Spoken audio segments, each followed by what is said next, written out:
Yes, yes, welcome in again, everyone. So, One Bird Bachelor, 37 steps up high above the city. A beautiful afternoon. What I've already got going on here in our pan, already steamed out and bacteria free, are two right from frozen Zappums, macaroni and cheese from Michelina's. Flavor you crave, value you love. We've used these before. Once in our attempt to make a casserole on the one burner, which turned out to be more of a stew, but it was delicious. Another one, we've mixed some sausage in. But today, I just got a call that a couple of people that are coming over to try the dish I make on today's episode may have some interest in me.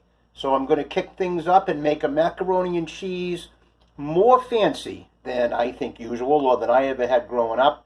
A lot of the restaurants now, I kind of noticed that might be an appetizer now, whether it's lobster mac and cheese, sausage mac and cheese, spinach mac and cheese, something, because everybody likes mac and cheese. All right, we'll be back.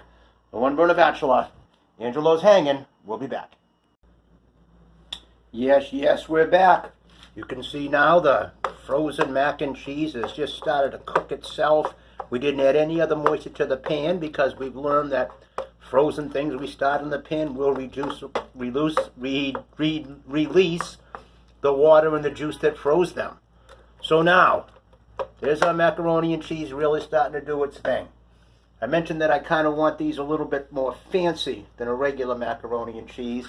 So I'm going to add CPAC popcorn shrimp, oven crispy.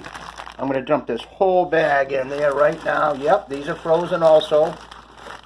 Oh, and another reason why I chose these, I'm actually going to try to incorporate those now as we chat a little bit, with some breading on them and some flavored breading. When I was a kid, one of the ladies in the neighborhood would make macaroni and cheese, and whatever it was, that breadcrumb mixture or however she did it, that she then put on the top and put it back in the oven to crisp it up a little bit. Oh my God, the smell and the taste of that was absolutely fabulous.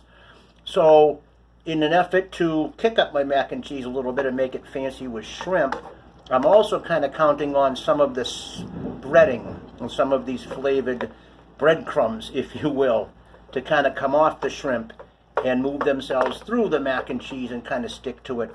So kind of give it that casserole breadcrumb texture that I remember, still having the shrimp, still having the mac and cheese, and still going from there. What I think I'm going to do for the next couple minutes is, like I put a piece of foil over our pizzas in a recent episode to kind of make it more like an oven and keep the heat in and help move things along.